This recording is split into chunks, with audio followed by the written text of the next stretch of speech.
I'm about to show you how to tell the difference between dangerously cheap motorcycle exhaust and the real premium. I'm going to show you real-life examples of exhaust I purchased and share why I would never purchase it again. So here are the 4 elements I look at when determining if exhaust is garbage or great: materials, process, performance, and support. Yeah, you're going to find out why this is something not to skip. In fact, by the end of this video, you'll be confident that when you put down that card on a new set of pipes, you're getting the right stuff. I mean, the last thing you want is to find that due to a lack of education, you've overpaid for welds that weren't back purged, bends that have ovaled, mixed materials that are a rusting time bomb, and that the dude stopped answering your DMs and blocked you from the Facebook. Over the last 20 years of building motorcycles, I've gotten my hands on pretty much everything I can find when it comes to exhaust. And my team and I have made thousands of sets of exhaust, from mild steel to stainless, to Cerakote to chrome, to even freaking brass. Here at TJBC, I have at the helm of my exhaust department a guy who has a long list of qualifications. He's worked on off-road racing teams, pre-running trucks in Baja, he even built race trucks and their exhaust. He's also made exhaust with FMF, worked on the special teams and R&D for Singer Porsche. He's also got a desert racing background, placed first in some 100-mile races, and competed in the Mint 400. Now, he brings his background in exhaust development to the table to ensure you're getting the best damn exhaust money can buy. All our exhaust is built right here in-house and road tested a minimum of 100 miles on a hardtail in LA, uphill, both ways, in the snow with barbed wire shoes. So before we dive into the 4 elements of motorcycle exhaust, quick summary of the anatomy. You have the boss. This goes into the port on your head, then the collar. This secures the boss to the head and tube. Well, do I really need to explain that? No. Optional components you might encounter are baffles that can dampen sound, collectors that merge multiple tubes into one tube, and then mufflers, which no one needs. Now on to the 4 elements that make up good or bad exhaust, starting with materials. When it comes to materials, good exhaust is going to be made with 1018 mild steel or 304 stainless. These are the 2 main options you're going to see. Yeah, sure, you can sometimes get titanium, but most guys aren't racing the World Superbike series, so I'll cover that in another video. 1018 mild steel is an industry standard. It's a material that balances strength, weldability, and cost. Now, once plated or ceramic coated, it will typically look pretty decent for 1 to 3 years. But after that, they can start to show signs of wear, like rust, pitting, or plating starting to peel. Now, if you can't see it on the outside, it's definitely happening on the inside. And this can really worsen with the elements the bike encounters. For example, if you live near the beach or ride salted winter roads, you can expect a much shorter lifespan on those pipes. Hell, even if you live in Cali and you let a sprinkler hit your bike every morning, you'll be a sad camper in no time.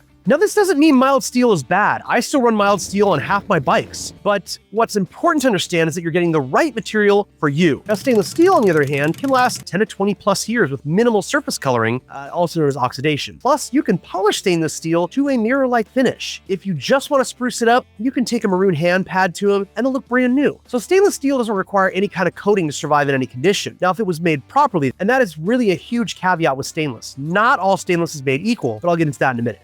The absolute most important thing above all this is that if you found this video helpful so far, click the like button. It helps the channel out a crap ton, and as a way of saying thank you, I will try to wear a clean shirt for the next video, or maybe I won't. God only knows. Moving on. Now that we've covered the 2 most commonly used materials, let's discuss the process of how exhaust is made. The processes involved in making motorcycle exhaust play a huge role in determining the quality and the price. You can have the best materials in the world. I mean, screw the whole thing without a solid manufacturing process. It's garbage. So there are 2 main processes used: bending and welding. Now, first off, the bends of exhaust must be done with a mandrel bender. This is a machine that drags a mandrel through the bend as it's being bent to prevent the material from deforming or collapsing. And the mandrel is basically like an armature with 3 balls on it. This is expensive, but it's the proper way to bend tubing without any deformation. Some stainless exhaust production processes will take these bends, cut them up, and weld them together in multi-piece sections instead of one whole piece with multiple bends, thus creating a custom and very unique look. Next is the welding process. Now, exhaust can be welded with MIG, which is metal inert gas, or TIG, tungsten inert gas processes. Most production exhaust you see out there will be TIG welded. I mean, actually now some it's actually robotic, but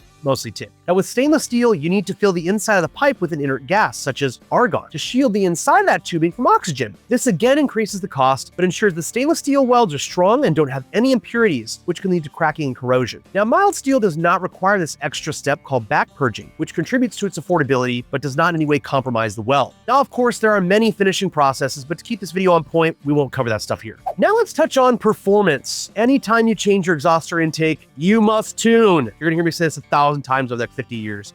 Most stock bikes are pathetically lean from the factory. You can thank the EPA, wing of the mafia, government for that. So if you're upgrading your exhaust and tuning like you're supposed to, you're already gonna get a performance increase. And it's gonna sound way better than a dry fart in a cardboard box under a blanket.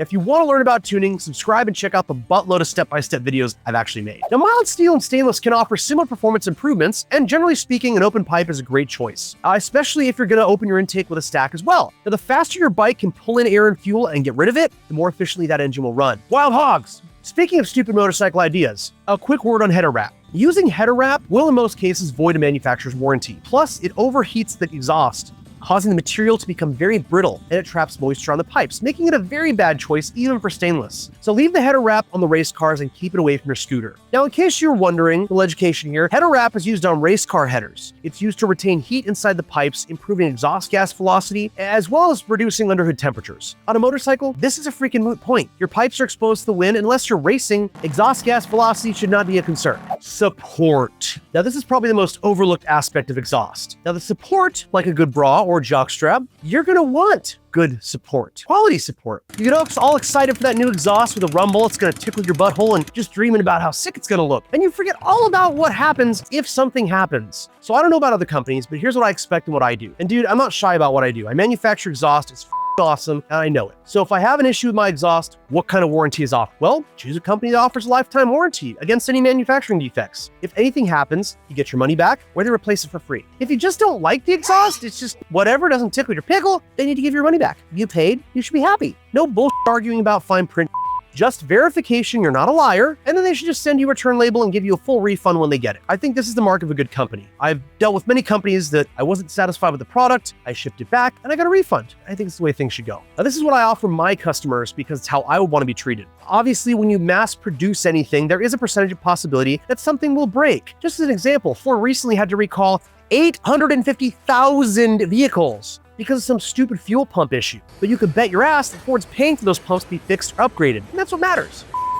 Happens, it's inevitable, but how you deal with it is absolutely everything. If something breaks, I would recommend contacting the company and see if they even respond to you, or if it takes them 9 weeks. Let the company take care of you. Give them a chance to do what they're supposed to do for you. Now, if you're trying to tune or you have questions, even having great exhaust can put a sour taste in your mouth if the company gets back to you with one-sentence emails every fortnight. So now that we know the 4 elements that make exhaust, how do we know those things were done well? Let's dive in. Let's take a look at a giant piece of exhaust, and I will help you see the problems, as if you don't have eyes to see how bad this really is. So here we have a set of exhaust I bought, and it's a good example for what to avoid in a set of exhaust. First, we'll look at materials. This is not exhaust tubing. This is Schedule 10 stainless pipe. It is not made for exhaust. It's a plumbing piping product, originally meant for industrial fluid transport, not automotive use. It was honestly never intended for exhaust, but some builders do use it for custom turbo manifolds. But why? Well, it's easier to weld and can help support the weight of a turbo hanging off of it, but this is absolutely the wrong material for this application of exhaust. Basically, the overkill nature of using Schedule 10 pipe is an excuse for not having to actually make something good. They're relying on the pipe to compensate for poor welding. The material should look like this. These are clean inside and out. They are 16 gauge, which is the proper size for exhaust, and gauge is the thickness of the material's wall. Now I'm going to call out something very alarming about the materials used in this exhaust. Mild steel welded to stainless. Combining stainless with mild steel is a no-no, and I will share with you why. It will result in what's called galvanic corrosion, which you can see here. Now let me get real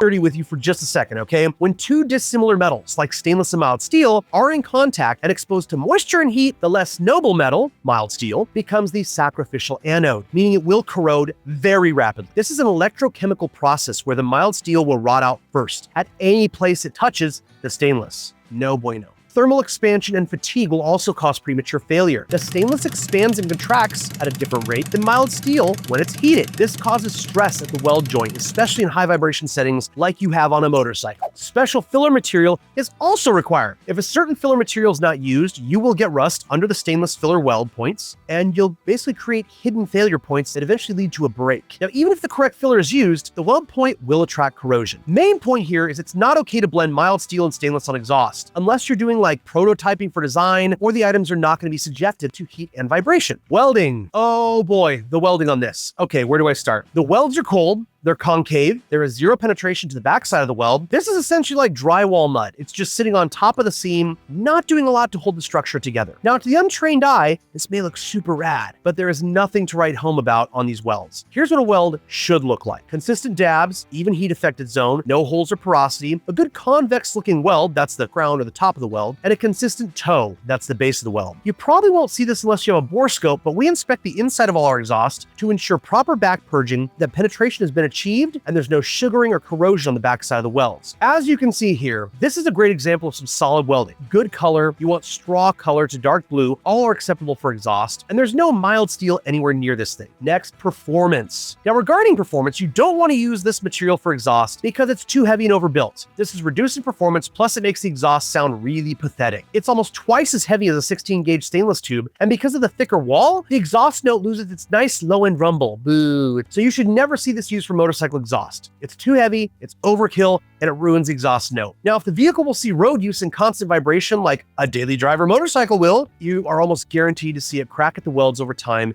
due to the weight and vibration. You don't want to use this ever. Now on the support side, I need a lumbar brace because I think I threw my back out picking up these boat anchors. I'm going to call my therapist and schedule a session for some psychiatric support to talk about how my eyes have been molested by looking at these. Now to help you decide which exhaust is best for you, I'm going to put a chart up here for you to screenshot and save. I'm just kidding. Here's the real version. I've compared mild steel versus stainless steel using 6 determining factors to help you make the right choice on material. Now I'm not going to read the whole damn chart because that's boring AF, but here's the bottom line. Now if you're on a budget or looking for a classic styled exhaust and don't mind repainting and replacing every few years, mild steel is a great choice and gives a lot of different aesthetic options. Yes, they can last longer than 3 to 5 years. I've seen many such cases, but sometimes weather and the atmosphere can screw that up. Now, if you want a set and forget performance system that lasts decades and handles heat cycles and weather without complaint, stainless steel, ideally 304, is a clear winner. But it's going to cost you more, and typically you can't get them in regular traditional styles. So thank you for watching. Do fun shit.